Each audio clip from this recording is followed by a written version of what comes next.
Ito talaga yung pinakagusto kong moment, viewers, kung tuwing nagbabakasyon kami kasama ang amo ko dahil binook ako ng sarili kong room sa hotel. Hindi kami magkasama ng ibang mga kasama ko dito gaya ng mama ni sir, na siya lang naman mag-isa sa room at sabi ng amo ko, kailangan mo ng privacy para makapagpahinga ka ng maigi kaya binook kita ng sarili mong room. Nahihiya ako dahil yung mga room dito is malalaki naman ang dalawang bed and kung isipin talaga and if kuripot yung amo ko, pwede kaming mag-share ng room ng mama ng amo kong lalaki dahil mag-isa lang din siya. Pero sabi ng amo ko, hindi, binook kita ng para sa'yo. Kaya super grateful ako. And for today's video, ipakita ko sa inyo yung aking room dito sa Guangdong, China. So, nagstay pala kami dito sa colorful Chermay Hotel. So, napakaganda talaga and na-amaze ako talaga and nahiya ako at the same time sa aking amo dahil hindi naman kailangan na i-book niya ako ng isang room dahil additional expenses fa nila and of course hiyang hiya talaga ako dahil nga alam naman natin na medyo may pricey yung mga hotel dito and kung ano yung room na tinutulugan ko, the same lang din yung room na tinutulugan nila and grabe talaga yung amo ko, nakokonsensya ako at saka parang naiiyak ako dahil binigyan ako ng ganitong opportunity na makapagpahinga na ikaw lang, na meron kang privacy, na kung isip-isipin o kung kripot siya, pwede naman siyang hindi mag-book ng ibang room dahil meron namang space pa sa isang room. Kaya naman tuloy ang yaya ito, nagmo-moment-moment, nagpi-picture-picture, nagvi-video-video, hawak ko talaga lahat ng bawat sulok dito dahil mag-isa lang ako. Of course, hindi natin palalampasin yan dahil dito sa Chermay Hotel ay hindi na ako makakapunta ulit. So, ito lang yung time na nakapunta ako dahil sinama ako. So, next vacation is iba naman. Kaya bawat sulok, bawat moment is i-vlog natin yan. But wait! Hello mga viewers! Welcome to my personal vlog. Lisa again for another video. I am OFW here in Hong Kong sa isang amo lang. And if you are new to my YouTube channel, please don't forget to like and subscribe.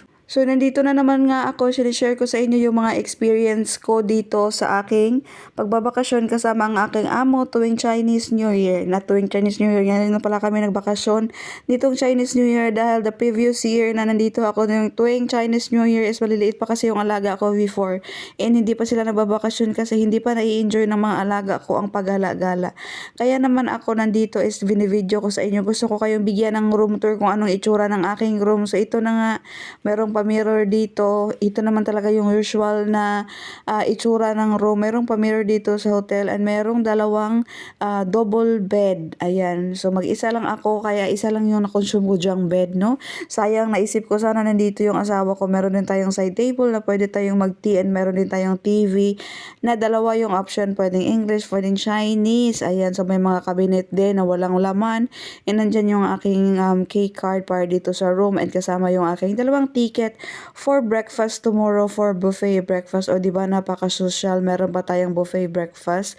Thank you so much sa aking mga amo and ito pala yung pinaka-gusto ko sa kanila tuwing nagta-travel kami ay pagkatapos namin gumala ay papasok pala ako diretso sa aking room. So hindi na ako napapasok sa room nila para paliguan or ayusan yung mga bata dahil sila na po ang gagawa nun.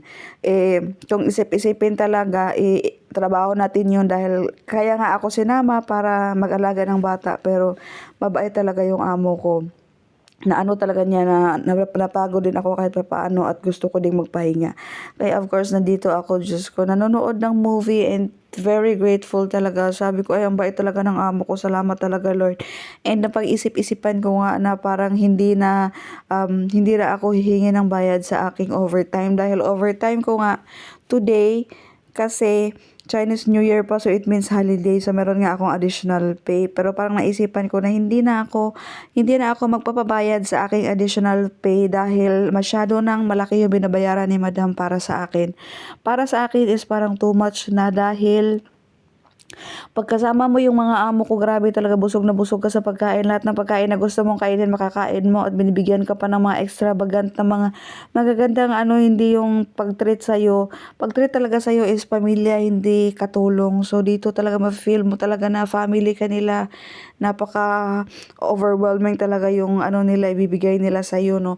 Lahat ng mga magaganda. So, hindi ko na kukunin kung ano yung mga overtime kung na meron kasi akong overtime 3 days. So, hindi ko na kukunin viewers. Sasabihin ko na lang kay madam na wag mo na akong bigyan ng sahod sa aking 3 days overtime. Dahil masyado nang malaki yung binayaran mo sa akin. Syempre, additional expenses ako. Kasama ako sa tour. Kaya nahiya talaga ako viewers. Ayan, so of course free tayo at nagpi-picture-picture, nagvi-video-video dahil mag-isa lang. So ito yung kagandahan.